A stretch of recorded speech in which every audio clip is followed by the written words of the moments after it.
let us start with the oldest system of exchange, that is barter system. A barter system is the old method of exchange. It was used for centuries and long before the money was invented. It is the oldest method of exchange. In barter system, goods and services were exchanged for other goods and services. So here role of money was not there. Before the invention of money, this method was being practiced. So there were some drawbacks of this system. First was the double coincidence of wants. Double coincidence of wants means, suppose there is a person, he wants to sell apple in exchange of rice. He wants rice, so he wants to sell apple, but he will not get the person who is ready to purchase rice in exchange of, he is ready to sell rice in exchange of apple.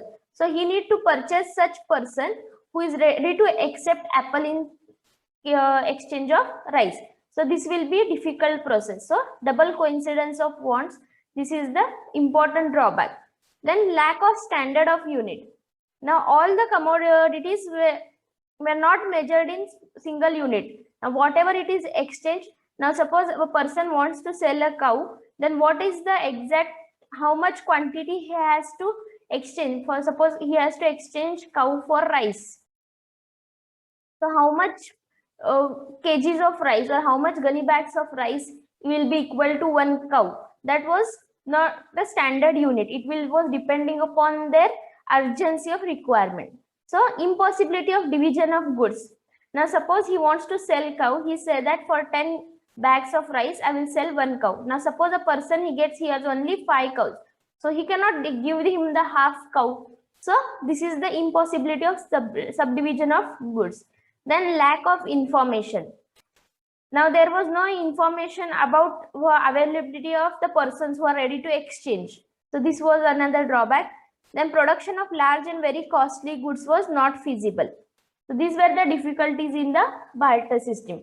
To overcome these difficulties, money was evolved. So the evolution of money has passed through different stages. First, it was the commodity money. That is nothing but barter system, in which commodity was exchanged for commodity. This is the barter system. Later, from barter system, next he has started using the metallic money, that is gold and silver. Gold and silver as money for exchange of all the commodities. The payment was made in terms of gold and silver coins or any other metallic coins.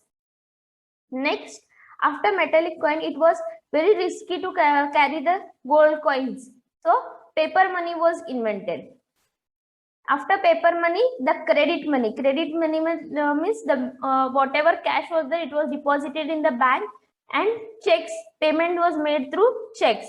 And now the recent is a plastic money. Credit cards, debit cards, they came. So this is the evaluation of money. And now recent one, we have the e-money, digital money or cryptocurrency. This is the new evolution in the money. Cryptocurrency can be the new form of money now. So let us see in detail about each type of money. First is commodity money. In the earliest period of human civilization, any commodity was generally demanded to and chosen by common consent and was used as money. Then after barter system, they decided that some commodities can be used as money. Some goods like furs, skin of the animals, salt, rice, wheat, utensils, or some weapons, these were commonly used as money. Exchange of goods for goods, it was known as barter exchange or barter system. After this, the metallic money came into existence. अब मतलब जैसे human civilisation progress में होता गया, commodity money changed into the metallic money. Metals like gold, silver, copper, etc. were used to purchase the goods, means for exchange of goods, were used so that they could be easily handled and quantity can be easily ascertained. It was main form of money throughout the major portion of recorded history. मतलब बहुत साल से ये metallic money चल रहा था human civilization में. After metallic money, the paper money was found. Now it was very hard to carry the bulk of gold coins or silver coins from place to place. So to remove this inconvenience, paper money was invented and it was the important stage in the development of money. Paper money, ये drawback जो है bulkiness of gold and silver coins होता है, उसका bulkiness, ये वो drawback जो है वो कम करने के लिए क्या किया गया, पेपर मनी इन्वेंट किया. पेपर मनी क्या, वो क्या होता है, वो regulated and controlled by central bank of the country. For example RBI in India, it controls the paper money in the country. At present, very large part of money consists mainly currency notes or the paper money issued by the central bank. आज की date में बहुत सारे very large part of money is in the form of paper money. Then credit money.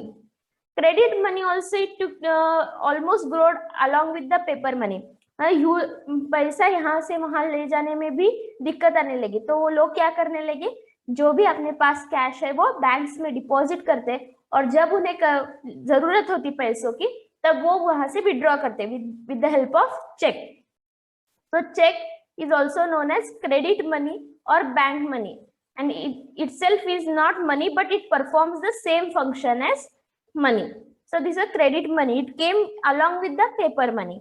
And now we have the plastic money. Plastic money matlab forms, credits and debit cards are called as plastic money, which we can, instead of carrying cash to make transaction, we make transaction to credit cards and debit cards. जहां भी हम कुछ खरीदते हैं तो वो payment करने के लिए हम क्रेडिट या डेबिट कार्ड यूज करते हैं, जिससे डायरेक्टली अकाउंट एक अकाउंट से दूसरे अकाउंट में ट्रांसफर होता है. तो this is the plastic money. Then let us see what is mean by money. Money is defined as anything that that the public readily accepts in the payments of goods and services and other assets and in discharge of debt. मतलब money जो है वो it can be anything जो public readily accept करती है for payments of goods and service. कुछ भी खरीदने के लिए जो हम पे करते हैं वो रेडीली एक्सेप्टेबल है इस पब्लिक में, या कुछ भी असेट्स में या लोन रीपेमेंट में जो हम यूज करते हैं उसे हम मनी कहते हैं. Then Robertson defined money as anything that is acceptable in discharge of obligations. This is the definition given by Robertson. Then functions of money. First function क्या है? It serves as medium of exchange. This is the basic function of money. On account of its general acceptability, मतलब public में general acceptable है, तो जो भी payment करनी है, जो भी परचेज करना है, वो हम कुछ भी एक्सचेंज करना है तो उसे हम मनी में एक्सचेंज करते हैं. So it is the medium of exchange. Being generally acceptable medium of exchange, money facilitates multiple exchange of goods and services within the minimum effort and time. मतलब multiple exchanges. आज इसने खरीद दिया, कल वो बेच देगा. So multiple exchange मनी से within less time और less effort में हो जाता है. Then store value. Since money is the medium of exchange, it commands goods and services in the present as well as future.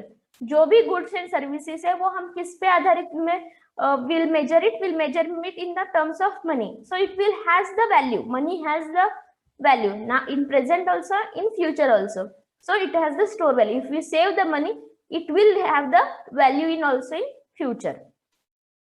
Next, it is the standard measure of value. Money acts as unit of account. जो भी हम जिस चीज की भी value हम इस value जानना चाहते हैं तो हम क्या करते हैं, उसे मनी में मेजर करते हैं. So it is the standard measure of value. All the commodities and services are measured in terms of money. उसकी वैल्यू जो है वो मनी में मेजर की जाती है. And it is standard of deferred payment. Deferred payment मतलब जो भी लोन्स लिए जाते हैं, पर्सनल लोन या हो या गवर्नमेंट लोन हो, जो भी लोन होते हैं उसका पेमेंट के लिए जो फ्यूचर में हम पेमेंट करेंगे वो किस फॉर्म में करेंगे, इन फॉर्म्स ऑफ मनी. जो भी उस कंट्री की करेंसी है, उस या मनी, उस हिसाब से हम रीपेमेंट करते हैं. So the amount of loan is measured in terms of money and also is paid back in money. So money is the standard of deferred payments. Money performs the function of standard deferred payment because its value remains more or less stable. Next, there are different forms of money like money of account, limited and unlimited legal tender, standard money, token money, bank money. So these are different forms of money. Let us see one by one. First is the money of account. Money of account is the monetary units in the terms of which accounts of the country are kept and transaction are settled.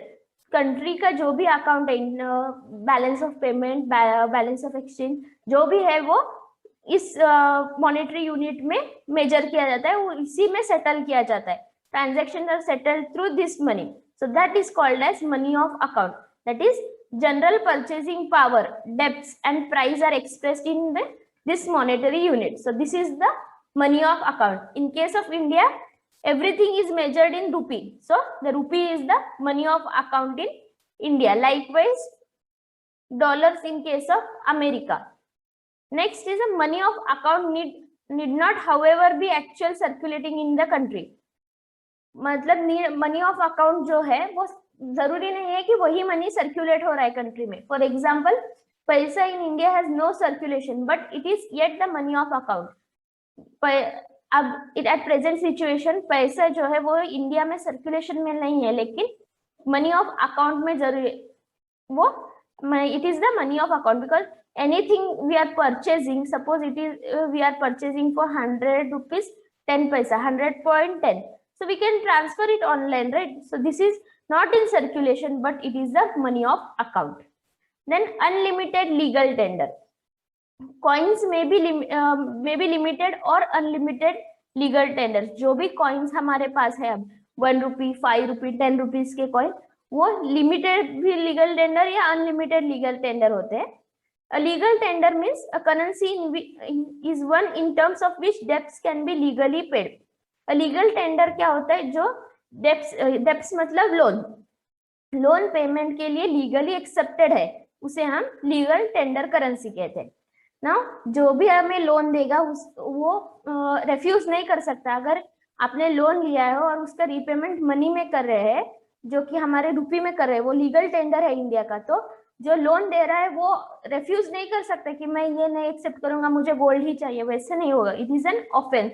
So what ever is the legal tender of that country, nobody can refuse the use of it. Then currency is an unlimited legal tender when debts up to any amount can be paid through it. जो भी depth है in millions or billions, in crores, whatever it may be, it can be paid in any amount, then it is called as unlimited legal tender. वो loan amount पे करने के लिए कोई से भी रेस्ट्रिक्शंस नहीं है, तो उसे unlimited legal tender. Limited legal tender मतलब when payment only up to given limit, only up to given amount can be paid through that currency, then it is called as limited legal tender. In some countries, coins, small nomination coins, they are used to pay only up to certain limit. After that, they cannot be used. So that is the limited legal tender. Next is the standard money. Standard money is that in which the value of goods as well as all other forms of money are measured.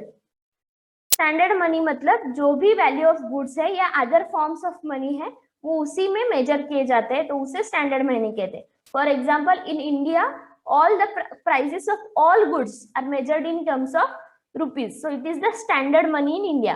Also, ना 10 rupees, 10 रुपये की note है, 100 रुपये की note है या 500 रुपये की नोट है, नोट या coin. So whatever it is, we will measure it in the terms of rupee. Single 10 rupee मतलब 1 rupee into 10, that is the 10 rupees we get. 100 rupee मतलब 1 into 100. So rupee is our standard money. Now standard money is always made the unlimited legal tender money. जो भी standard money होगा country का, वो उसे unlimited legal tender money होता है. In old days, standard money was full-bodied money. That is, its face value was equal to real or intrinsic worth of the metal it contained. मतलब पहले क्या होता था, जो भी स्टैंडर्ड मनी है वो फुल बॉडी एम्बॉडीड, मतलब अगर एक 10 रुपये, अगर एक सपोज 10 रुपीज का कॉइन है, तो कॉइन जिस मेटल से बनाया, वो मेटल अगर हमने कॉइन मेल्ट किया और उस मेटल को लिया, तो वो मेटल की वर्थ 10 रुपीज होगी. ऐसे पहले होता था, लेकिन that is face value will be equal to intrinsic value. But nowadays for none of the coins, face value is not equal to its real value. Nowadays, in almost all countries, even the standard money is token money. That is, the material content in it is very much less than the face value written on it.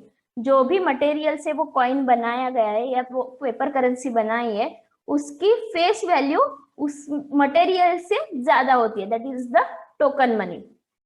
Thus, rupee in India is available in form of paper notes, which has no intrinsic worth. उस paper की कोई कीमत नहीं है, लेकिन उस पे जो गवर्नर की RBI गवर्नर की साइन होती है और वो लीगली एक्सेप्टेड टेंडर कहा गया है इंडिया में, इसके लिए उसका वर्थ है, लेकिन वो एक सिर्फ पीस ऑफ पेपर है.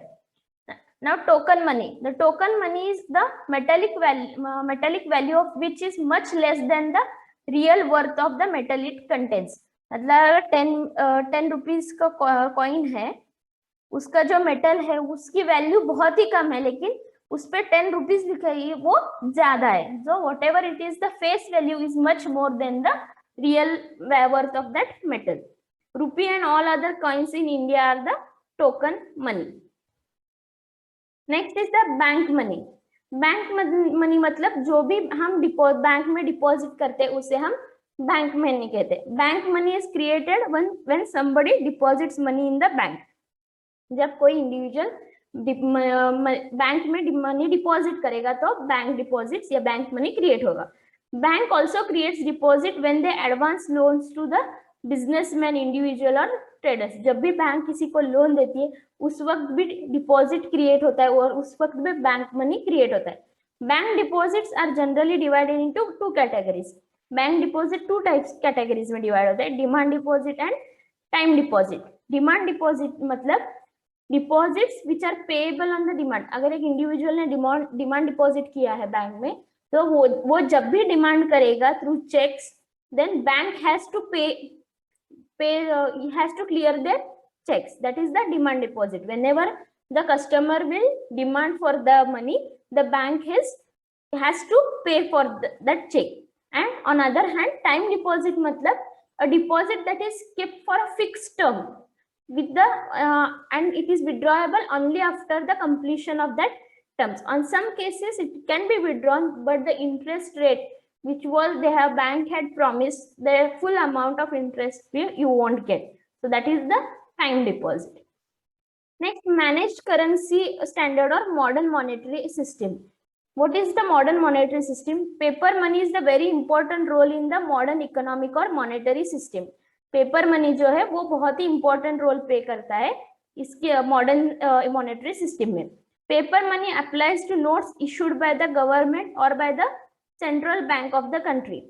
इंडिया में जो नोट्स आरबीआई इशू करते हैं उसी लीगल टेंडर है.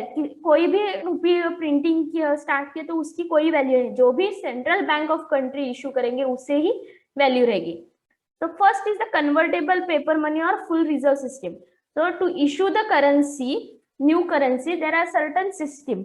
First system is convertible or paper money or full reserve system. In this type, paper money which is issued and fully backed up with the reserves of equal amount of gold and silver by an issuing authority.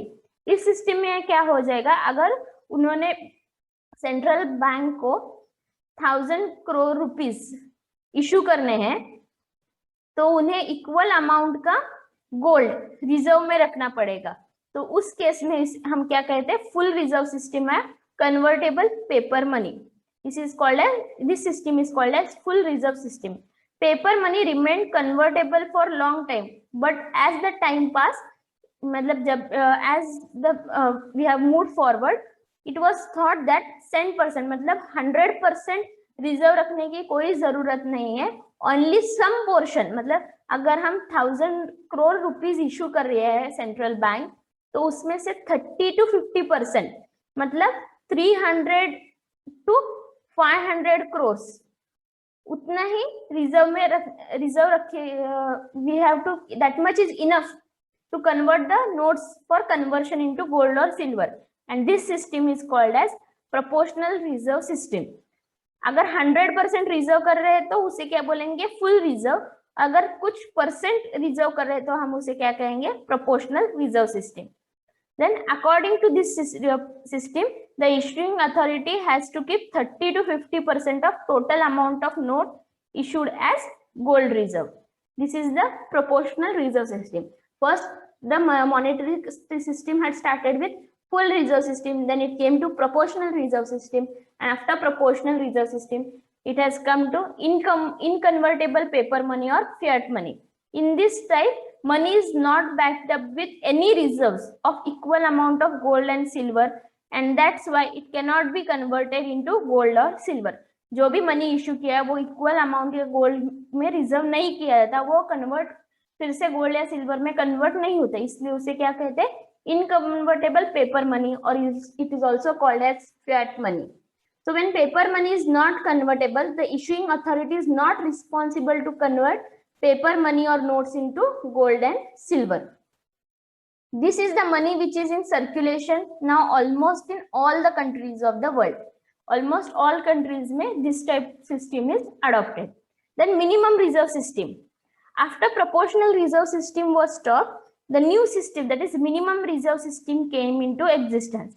According to this system, RBI, that is Reserve Bank of India, is required to keep minimum amount of gold and other accrued securities such as dollar, pound, etc. of the value 200 crore rupees, out of which gold must be not less than 115 crores rupees. मतलब जो भी amount issue करना चाहते हैं RBI वो issue कर सकते हैं, लेकिन मिनिमम रिजर्व ऑफ 200 crores का गोल्ड उन्हें रखना है, not more than that. Out of 200 crores, 115 should be the gold, and after remaining part should be dollars or any other international currency. Then on the basis of minimum reserve system, RBI could issue any amount or any number of notes or currency according to the economic condition. जो भी economic condition होगी country की, उस according में जितना उन्हें notes या currency चाहिए वो आरबीआई इशू कर सकती है. Then Indian monetary system. We'll see what is the Indian monetary system. There are some features of present monetary system. First is the unit of money. Unit of money in India is rupee.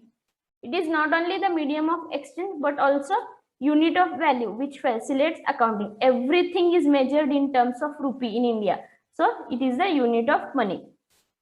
As unit of account, rupee helps in estimation of cost, prices, revenue of firms and projects, gross national product. Everything is measured in terms of rupee. Then monetary standard. The present monetary standard of India is managed paper currency standard. Managed paper currency standard follow की जाती है. According to this, paper currency in circulation which is not convertible into gold, वो gold paper currency जो है वो gold में convert नहीं होती इंडिया में. और जो भी रिजर्व सिस्टम है, the managed paper standard, because it issues the notes and coins, is managed by the reserve bank of India. कोई भी इश्यू नहीं कर सकता नोट्स इंडिया में, जो भी है वो reserve bank of India manage करते हैं. इसलिए monetary standard of India is the managed paper currency standard. Then types of coins and notes in India.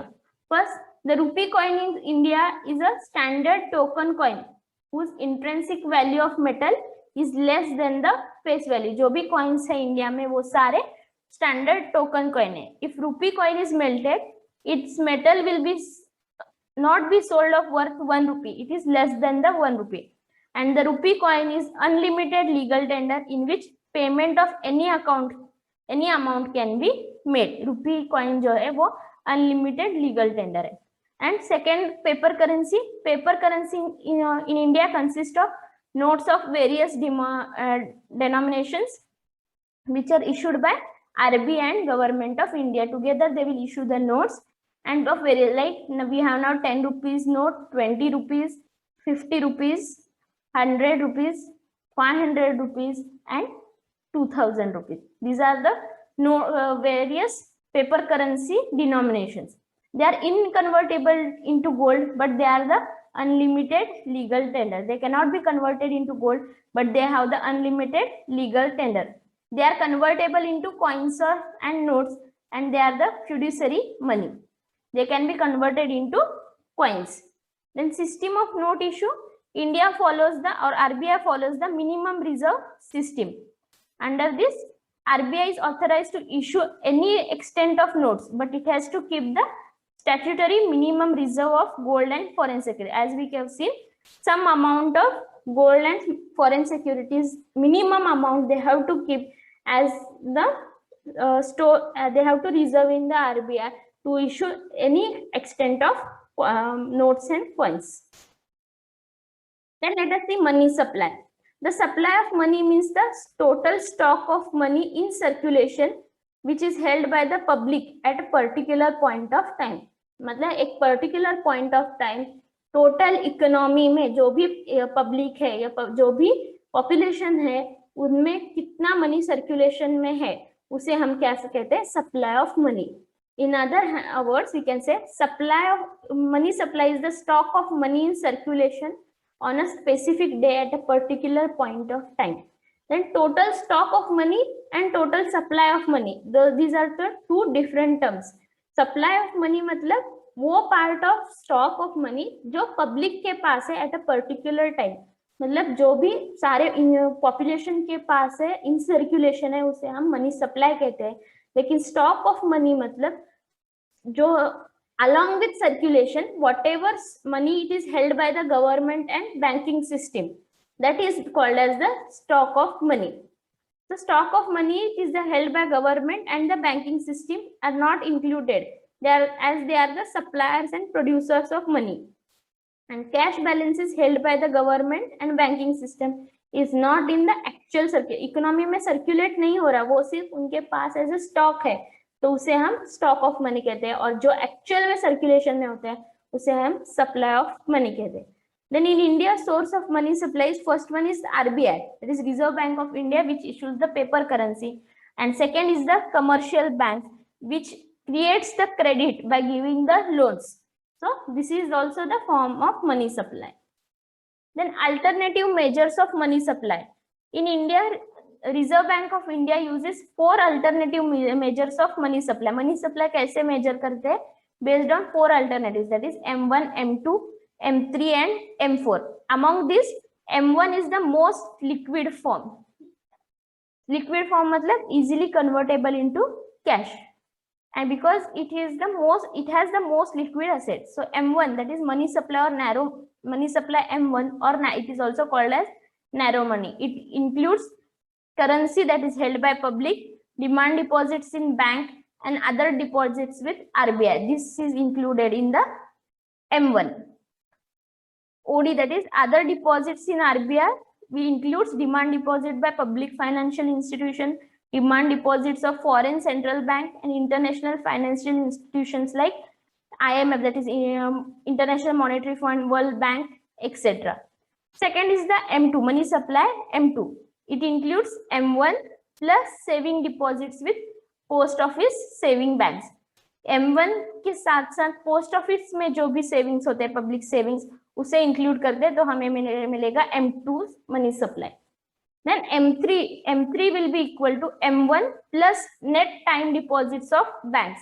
Bank में जो भी टाइम डिपॉजिट है plus M1 will become the money supply. This is also called as broad money. Then M4 includes M3 plus total deposit with post office saving organization. Post office में जितने सारे saving है plus M3 excluding the national saving certificate. This forms the M4. In practice, M1 is widely used to measure the money supply, which is also called aggregate monetary resource of the society. मतलब जो भी liquid cash है circulation में वो पता चलता है हमें M1 से. So वो widely measure of money supply. All the 4 measures represent different degree of liquidity. M1 is the most liquid and M4 is the least liquid in case of them. Then it may be noted that liquidity means ability to convert an asset into money quickly and without the loss of value. Liquidity मतलब क्या? Ability to convert an asset in money quickly and without any loss of value. So we can see here short money supply first M1 will be equal to currency in public, demand deposits with bank and other deposits with RBI. M2 मतलब M1 plus saving deposits with the post office, M3 मतलब N1 plus time deposit with bank, and M4 मतलब M3 plus total deposits of post office excluding national saving certificate. So this is the summary of money supply measures. Next we'll see the Indian banking system. Now Indian banking system, Reserve Bank of India, it is the central bank of India and it is the head of all banks. It is the central bank of India. Under Reserve Bank we have two types, commercial bank and cooperative bank. Commercial bank, again we have two types, scheduled and non-scheduled. Under scheduled we have public sector bank, private sector bank and foreign bank. And under public sector we have SBI, that is State Bank of India and its subsidiaries, and other 19 nationalized banks.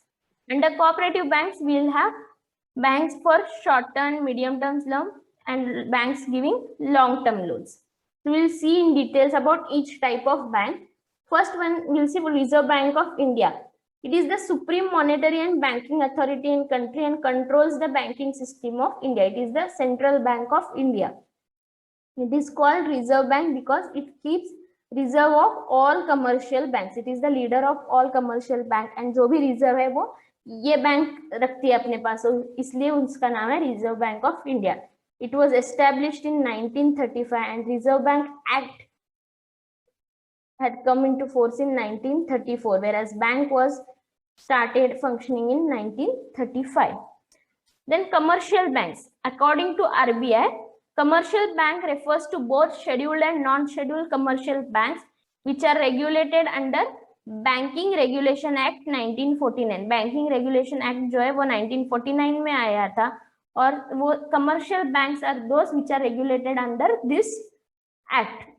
Then commercial banks, they operate for profit basis. They primarily engage in acceptance of deposit and extend loans to general public, business and government. जो भी public है उनका deposit accept करते हैं और उन्हें loan चाहिए तो वो लोन देते हैं. This is the function of commercial bank. Then under this we have the public sector banks. These are the nationalized banks and account for 75%. Public sector bank जो है वो नेशनलाइज्ड बैंक है और टोटल बैंकिंग सिस्टम में 75% contribution public sector bank है. The majority stakes, that is majority shares in these banks are held by the government, so they are called as public sector bank. In terms of volume, SBI, that is State Bank of India, is the largest public sector bank in India. After its merger in 2017 सारे subsidiaries का merger हुआ है तो उससे क्या हुआ वो और भी बड़ा बैंक हो गया इंडिया का. Then private sector banks. These are the banks in which majority shares or equity is held by the private shareholders, but they are regulated according to all the banking and regulation rules which are laid by RBI are also applicable to private sector banks. Then scheduled banks, as the name suggests, these are accounted in the second schedule of Reserve Bank of India Act 1934. In RBI Act 1934 जो है उसमें जिन banks को schedule second schedule में mention किया है वो उसे schedule bank कहते हैं. So in this act, the criteria to call the bank as scheduled bank is given. First criteria is total minimum value of paid up capital and reserve must be equal to 5 lakhs. अगर उनका paid up capital या reserve है वो 5 लाख से उससे ज्यादा होगा तो उस बैंक को हम शेड्यूल बैंक कहते हैं. Second criteria is the bank requires to satisfy central bank that its affairs are not carried out in way to cause harm or interest to the deposit. जो भी बैंक के depositor है उनका कोई harm नहीं करेगा बैंक, लेकिन उनके इंटरेस्ट उनके फायदे के लिए वो बैंक एस्टेब्लिश किया है. ये अगर उन्होंने आरबीआई को एश्योर किया तो ही वो शेड्यूल्ड बैंक कहलाती है. Then bank needs to be incorporation rather than sole proprietor और पार्टनरशिप फर्म. जो भी वो एक कॉर्पोरेशन की तरह काम करें, ना कि एक प्राइवेट एंटरप्राइज या पार्टनरशिप की तरह. These banks, they have to submit returns at regular interval to central bank subject to the rules of Reserve Bank of India Act 1934 and Banking Regulation Act 1949. जो भी उनके रिपोर्ट्स है वो सारे RBI को सबमिट करना पड़ता है according to the rules. Then non-scheduled banks. These refers to banks which are not listed in the second schedule of Reserve Bank of India. जो भी क्राइटेरिया रिजर्व बैंक ने दिया शेड्यूल बैंक के, अगर वो कोई बैंक फॉलो नहीं कर रहा है तो वो क्या हो जाएगी, वो नॉन शेड्यूल बैंक हो जाएगी. The banks which do not comply with the provision of specified by the central bank, that is to keep the this paid up capital up to 5 lakhs. अगर उनके पेड अप कैपिटल 5 lakhs नहीं है तो it is not started in the interest of public, it does not follow any rules, it is not able to serve and protect the depositors' interest, then these banks are called as non-scheduled banks. Non-scheduled banks are also required to maintain cash reserve requirement, not with RBI but with themselves. These are the local area banks. Then sixth we have the foreign banks. These are the banks whose headquarters is in the foreign country, but it operates in India as the private entity. These banks are under obligation to follow regulation of its own home country as well as the country in which it is operating. जो भी वो जिस country के भी native है वो bank, उसके भी रूल्स उसे फॉलो करने पड़ते हैं, और जिस कंट्री में वो ऑपरेट कर रहे हैं उनके भी रूल्स उन्हें फॉलो करना पड़ता है. Next we have the cooperative banks. These are called cooperative banks because they are organized on the basis of principle of cooperation under the Cooperative Credit Society Acts of the states.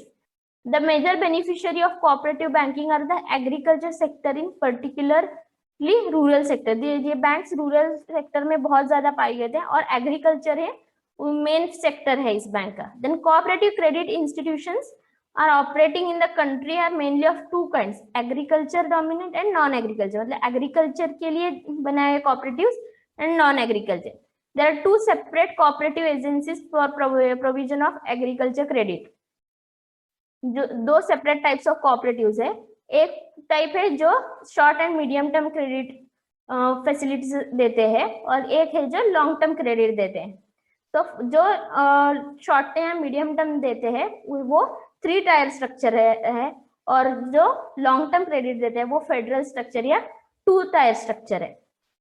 3 tyre structure मतलब जो कि short term and medium term credit के लिए apex bank है, cooperative state cooperative bank, under which at district level there is central cooperative bank, and at the primary level or village level there is the primary agriculture credit society, that is PACS.